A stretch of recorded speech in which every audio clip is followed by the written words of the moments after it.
Loincloth Barbarians. Why do we, in the fantasy adventure gaming sphere, idolize these ahistorical and unprotected warriors? Does it not make sense that if we are engaging in mortal combat with enemies deep below the earth, that we should leverage whatever protection we're able to find? And further, does it not make sense that the protection we choose should actually offer it, covering our vital pieces? Make Bikinis armor again.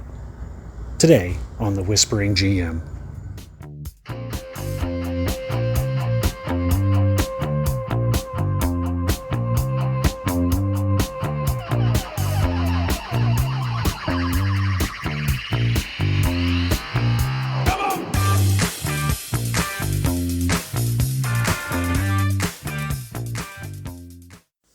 Credit to Magic Man.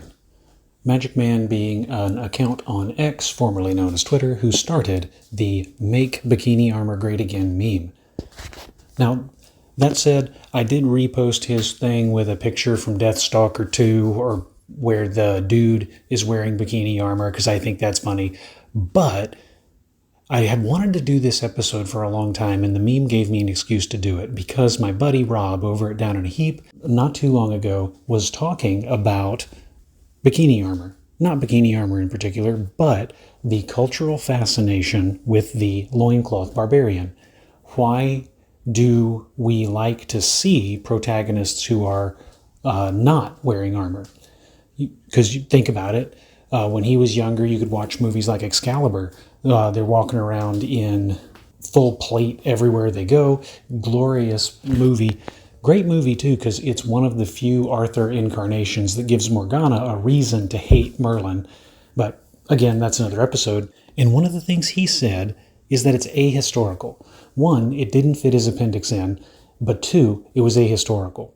And that's mostly true, because you think about it, the frontline troops in pre-modern armies are going to be armored to the best of their capability.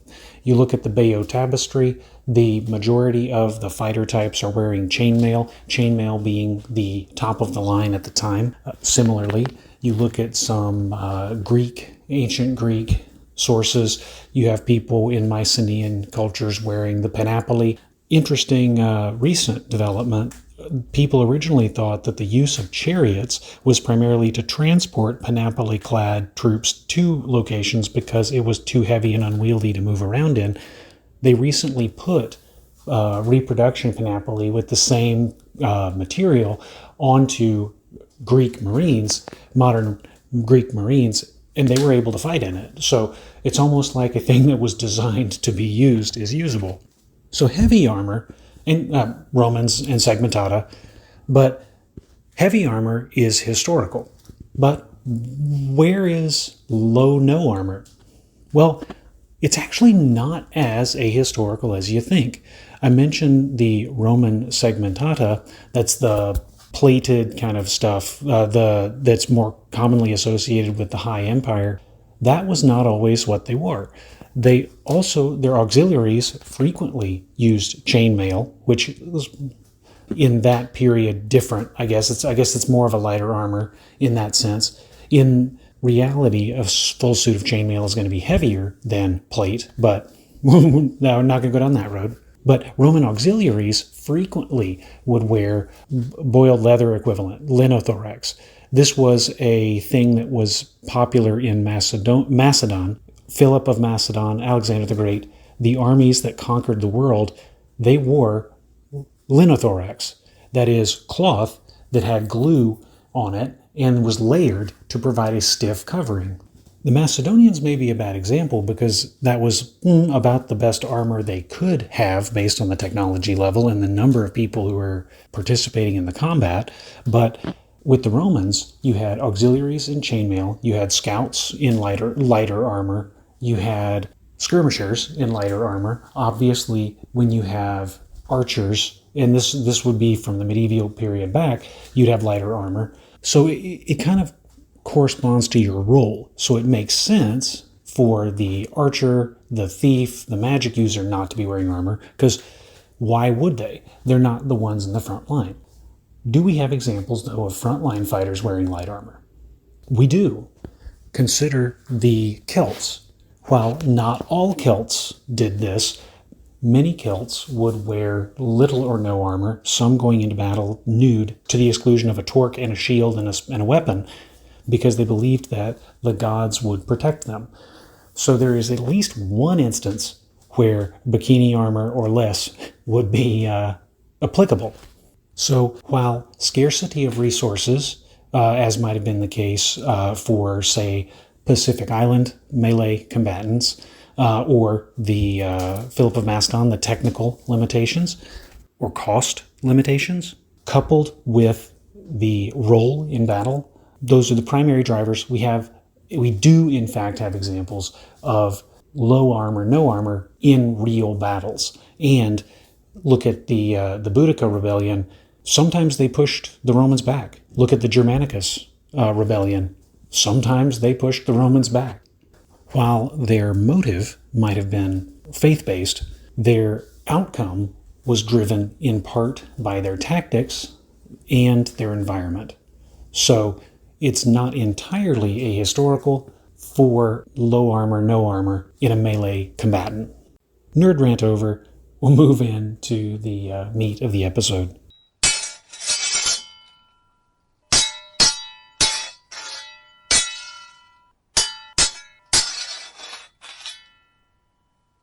But we're not here to talk about the time that a Roman soldier donned a hauberk of corkwood and used it to swim the Tiber River in flood.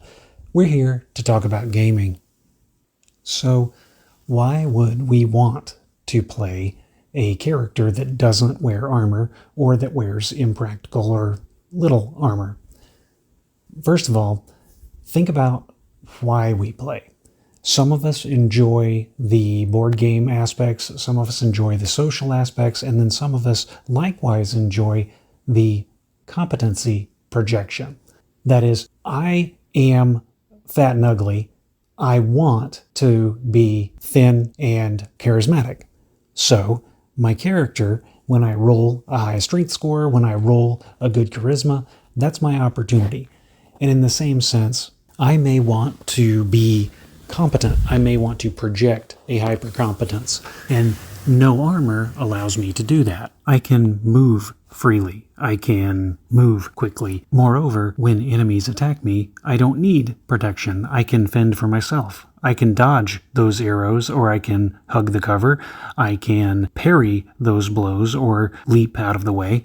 It's a power fantasy almost. It's not power per se, because of course it will change based on level, but when I play a character that's not wearing armor and I am able to avoid being hit, that's a competency thing. That allows me to fantasize that my character is using his skills to fight his way through the combat scenario. Furthermore, the American spirit is one of independence, one of pulling yourself up by your bootstraps. And the game allows you to do that. By freeing myself from the armor, I am independent. Armor protects me, but it's a hindrance on my liberty.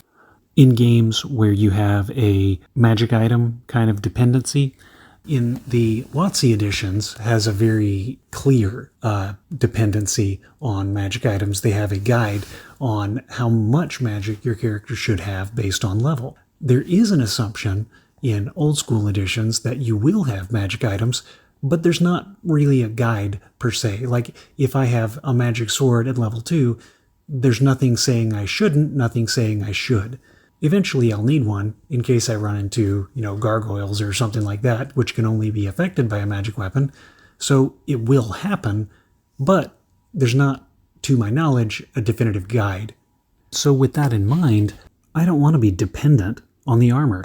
I want to be independent. I don't want to be powerless if my magic armor, my ring of warding, is taken or disenchanted or otherwise destroyed. There's other benefits to reducing gear dependency. That is, a player is more likely to use a limited use item, wands, potions, and so on, if there is a constant stream of them or some degree of access to them. But also, they're more likely to use those items if there is no expectation. So it's like, okay, I can use this, or I can use my wits, and it should be a wash. So it puts them in a more powerful state, a more advantageous state in the old school editions. But that's kind of beside the point. And those are two big reasons that I think the modern gamer might be attracted to a low armor, no armor melee character. For projection reasons, my character excels at things I would like to excel at, and for cultural reasons. I don't want to be dependent. I want my character to be the reason my character succeeds, not the stuff he's holding.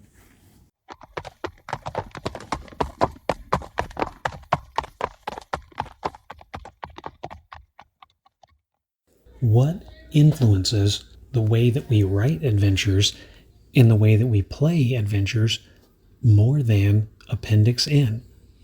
And I'm not saying read specifically the books that Gary thought were a smart idea to read in 1970. No, what I'm talking about is, what do you read that informs your game? For me, the original Conan stories are probably the biggest influence in my game. I've also lately been reading through and watching a lot of media talking about Carthaginian and Canaanite mythology, because there's a bunch of cool stuff in there that's just alien enough to be inspirational. Literary-wise, I've read Vance, I've read Anderson, I've read Moorcock, I've read Tolkien, I've been through the official list, but what are the Appendix N titles for your campaign? Did you watch 300 and then want to run an Achaean adventure? Did you watch Troy to buff up your desire for that sort of nautical theme? Alternatively, did you watch the Sinbad, the Golden Voyage, any of those other Harryhausen classics, and then all of a sudden pick up seven voyages? Did you watch Kingdom of Heaven and then suddenly feel the need to incorporate a chainmail battle? One of the key elements that informs how we play our games is what media we are consuming. Not to say that the media itself informs what we are doing, but to say that the media kind of complements what we enjoy. And when we enjoy something, we bring it to the table. And that brings up an important kind of delineation to use two of those examples. In Kingdom of Heaven, our protagonist is Orlando Bloom. In Troy, our primary, there's a lot of characters in Troy, but one of the primary warrior archetypes is Achilles, played by Brad Pitt. Contrast that, rewind, to the 70s and 80s, the Barbarian epoch. You have Arnold, the quintessential barbarian, or 1987, The Barbarians, starring Peter and David Paul. If you Google those names, you'll notice a striking difference. The heroes in Troy, the heroes in the 2000s films are much more mesomorphic. They are leaner, but they still have a athletic physique. By contrast, in the 80s, you had over-muscled power builder. In a film that is in my personal Appendix N that I think skirts the line for this, The Scorpion King, starring Dwayne Johnson. The Rock is obviously a muscular individual, but the antagonist is not. He's thinner, and he operates on skill. Neither of them wear a lot of armor in the film. The antagonist using it to showcase that he doesn't need it. He can use his sword to parry even missile attacks. And The Rock, because he's stealthy, his character is an assassin, not a frontline warrior. Similarly, it's more of a sword and sandals aesthetic, so how much armor was really there? That's Lynothorax territory. But it's a great juxtaposition between cultural changes. Look at Chuck Norris. He's by no means a weak fellow, but he's not a bodybuilder.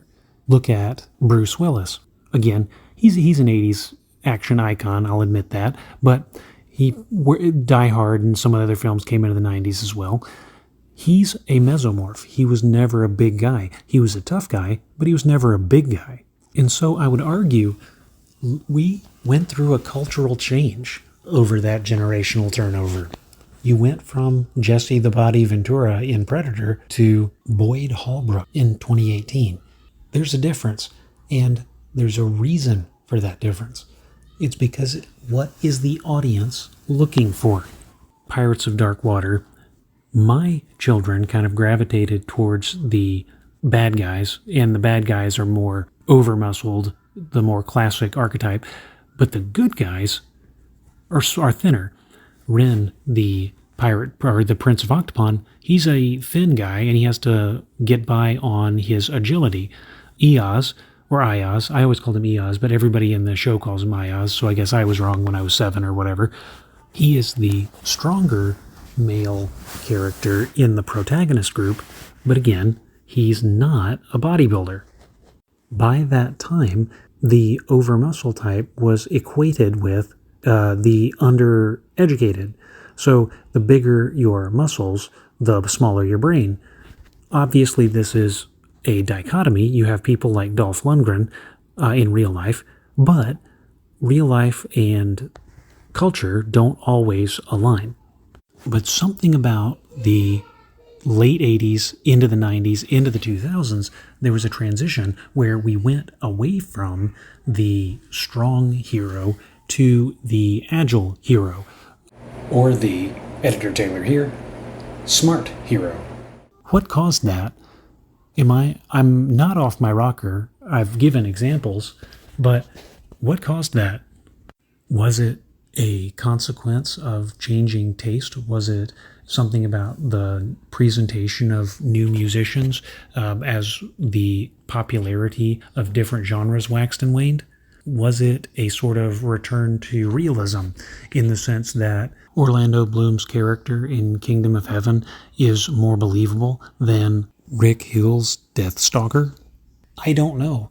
I am honestly asking because when I was younger, I tried to lift weights because I was trying to adhere to a phenotype, or not adhere to, but I was trying to achieve a particular phenotype that younger folks aren't really interested in, even as close as my brother.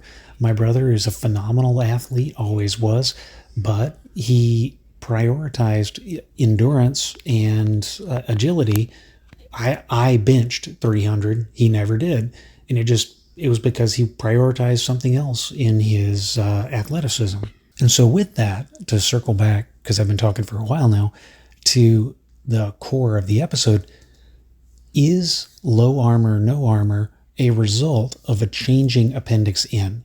Are we watching more shows where people are wearing leather or chain at the most, and then and trying to make our game conform to that? Are we reading stories where the main character is more stealthy, the main protagonist is less armored and he uses his wits? Some of the Appendix N characters never wear armor. Cudgel comes to mind, and yes, I'm going to keep pronouncing it that way, but he was a thief. He was the thief archetype. So how much of the introduction of low armor, no armor characters is a result of changing media, of changing the inspiration that we're drawing? Honestly, I would argue most of it. I've mentioned a couple examples that I kind of personalized. I wanted to look beautiful, therefore I made a beautiful character. That's somewhat hyperbolic because it's just a game. And at the end of the day, everyone at the table knows it's just a game. And when you are trying to import fun into the game, you're going to imitate the things that you enjoy. And if those things, those media, those books, those shows, those video games, if they all portray a certain aesthetic, a certain archetype, then it makes sense that that aesthetic and archetype is going to make it into gaming material. Home campaigns, published products, and added rules to accommodate it. Because as we all know, D&D doesn't do the skill fighter very well. Just AC isn't supposed to work that way, and hit points aren't representative of that. Those are my 2 cents. I would be curious to hear if any of you, my listeners, had particular Appendix N moments that you can tie. What did you watch? What did you read? What did you hear that inspired your games or your characters? And does it line up with what I've been yammering on about for these last 10 minutes?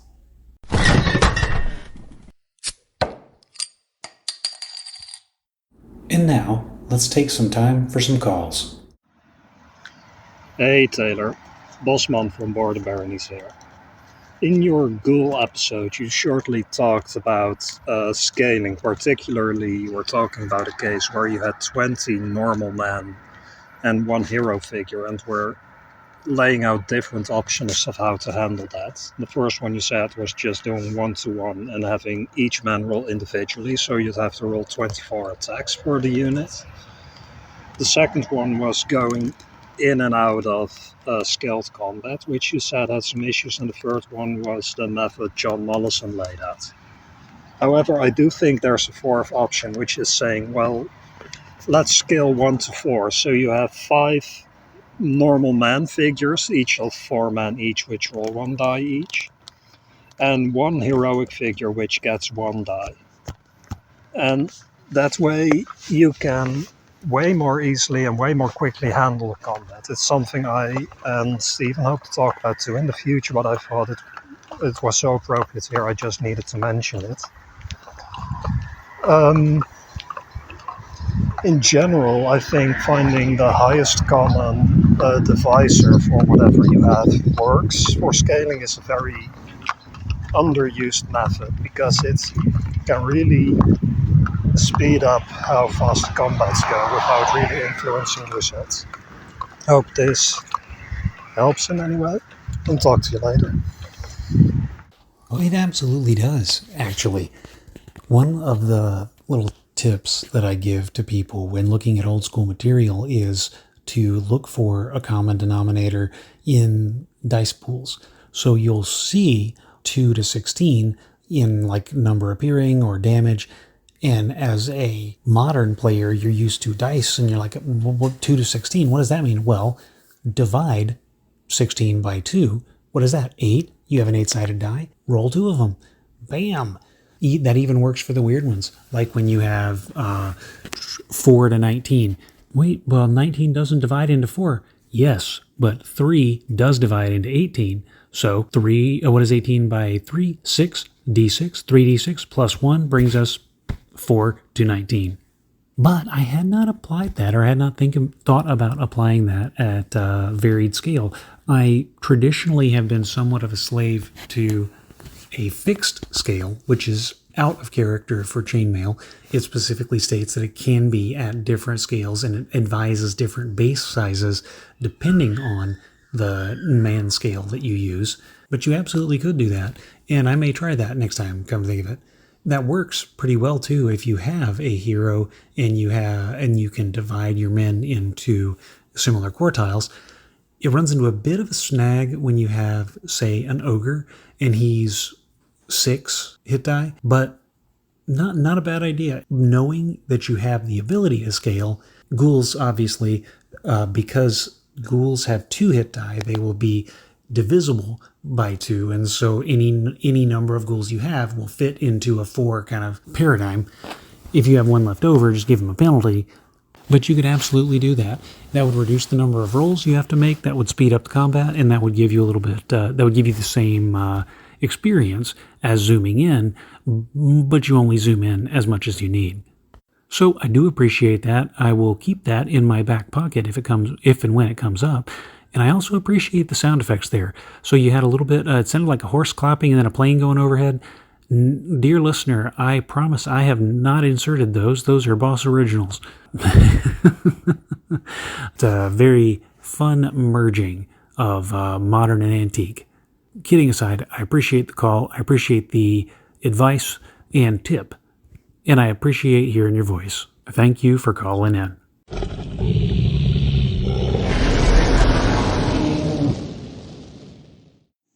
Hey Taylor, Jason here. Still out here listening. Just want to say that, like you, I still use GM screens even when I'm running online, mainly because I use them as references. That's my system reference document, almost, or my cheat sheet. So you almost have to make custom ones, which is a little bit of a pain. But I do enjoy the GM screen, even though I don't use it necessarily in the way it was traditionally designed to be used. So keep up the great work. Talk to you soon. Yeah, that message, I think, kind of hit a nerve. You are not alone in your use of the screen for its charts. And while you mentioned it's the traditional thing it does is to hide the rules, but I'm honestly thinking the traditional thing it does is provide that cheat sheet. I usually will get some engagement when I post episodes where people will mention it. People may call in, people may chat about it on forums. But yeah, this time, overwhelming response of people. Yeah, that makes sense. I've always used the charts, regardless of whether we roll in the open or not. So it's good to hear I'm not the only one. And I will repeat back, you're not the only one either. Thank you for calling in.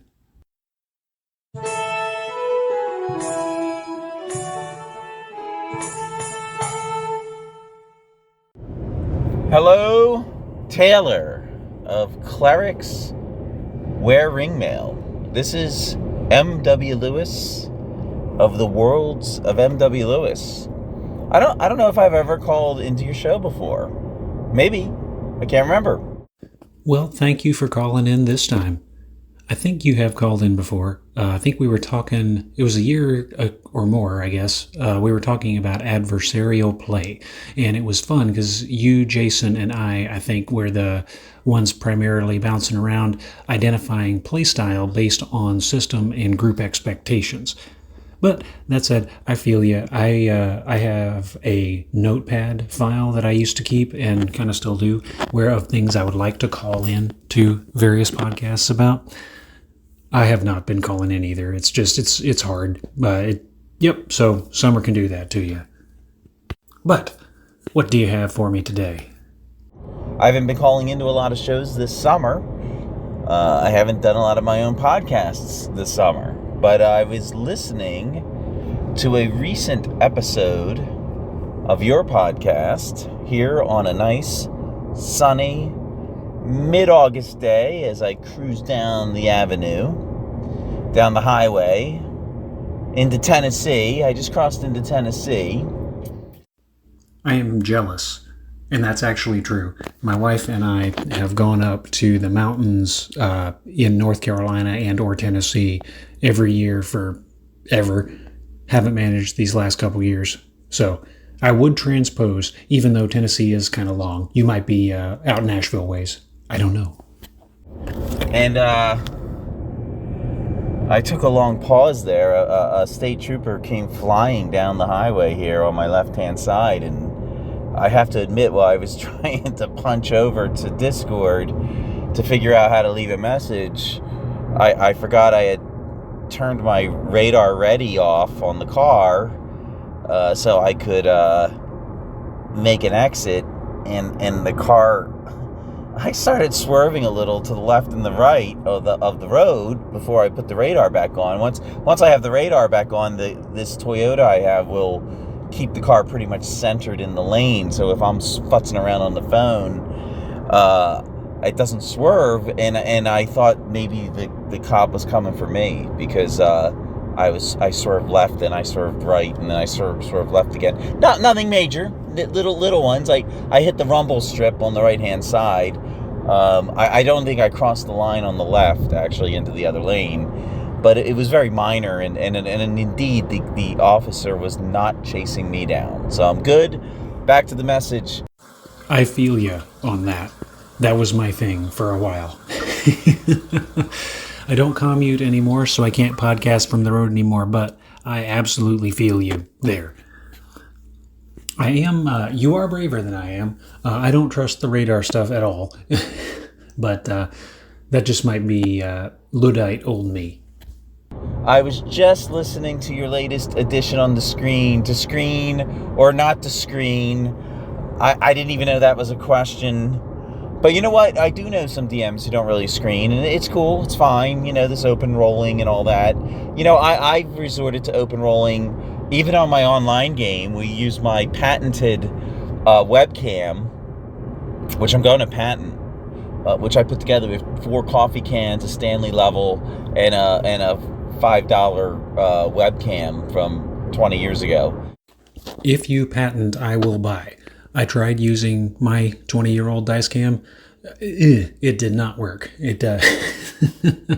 don't know if it just was that blurry or if I just wasn't focused on the die. Because, man, I do not know how I used to VoIP with that thing.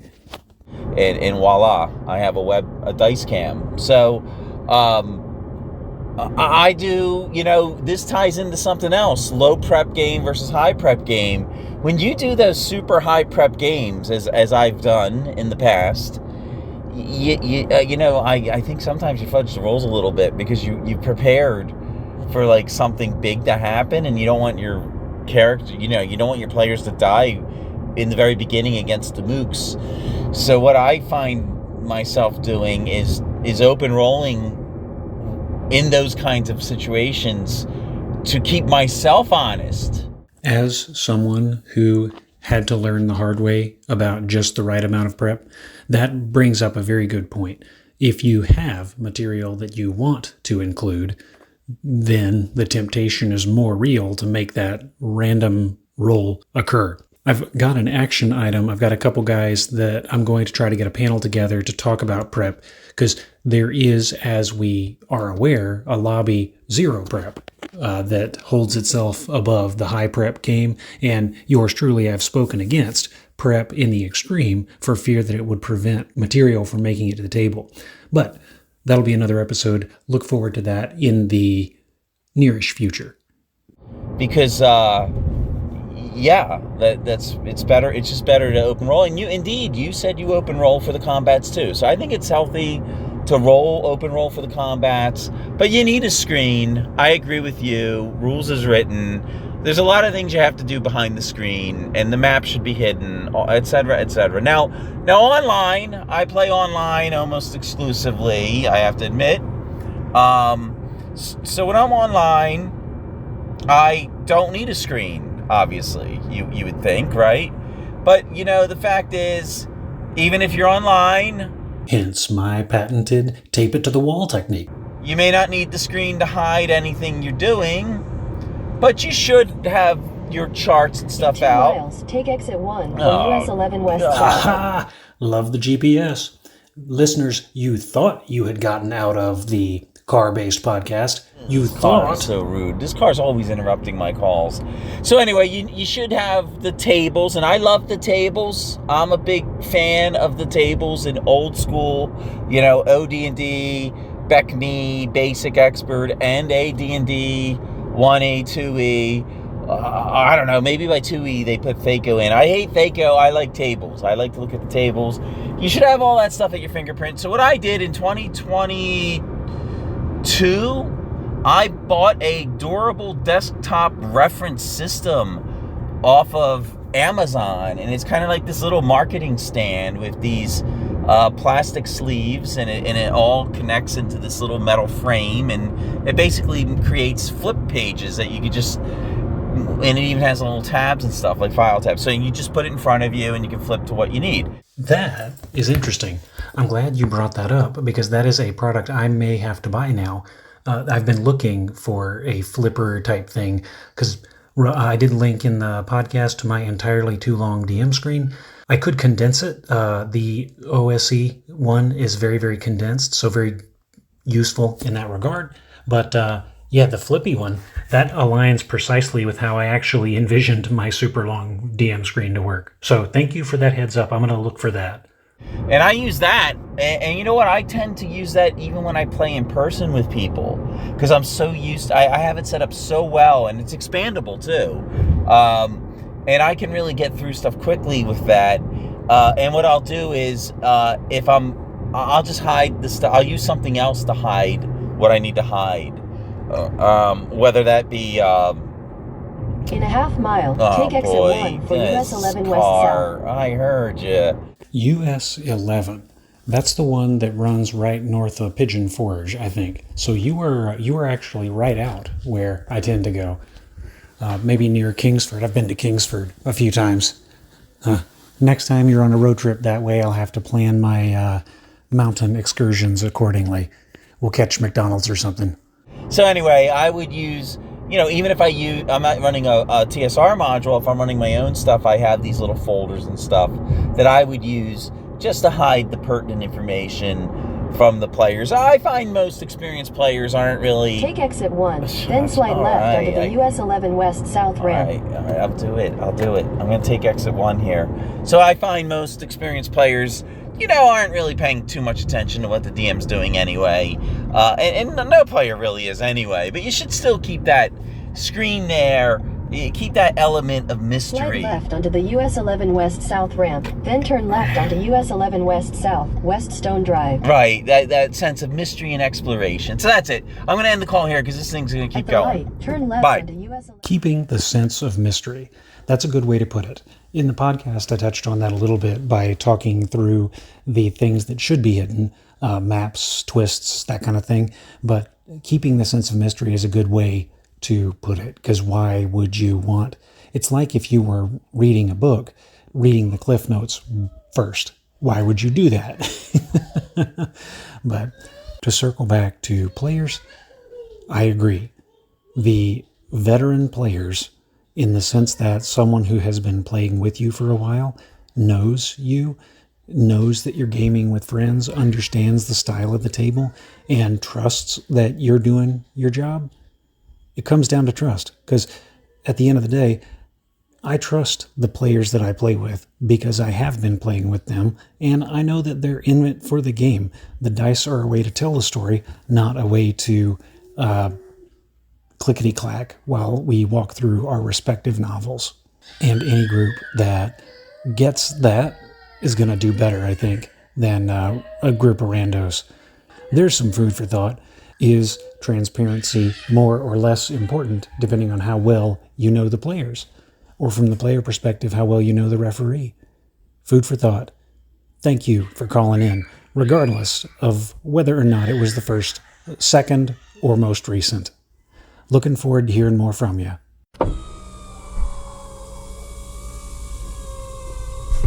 And that wraps up this episode of the Whispering GM podcast, a product of Clericware Ringmail and an independently operated production for educational and informative purposes, released under the Totally Steal This license. Some sound effects are retrieved from Pixabay, made available under the Creative Commons 0. Others are retrieved from Mixkit.co and used under the Mixkit.co royalty-free music license. Theme music is Dirty Blues, composed by Michael Ramir C., retrieved from Mixkit.co and also included under the Mixkit.co royalty-free music license. Parties interested in or with questions regarding the podcast are encouraged to reach out via the methods provided on the Clericware Ringmail blog. Thank you for listening, and delve on.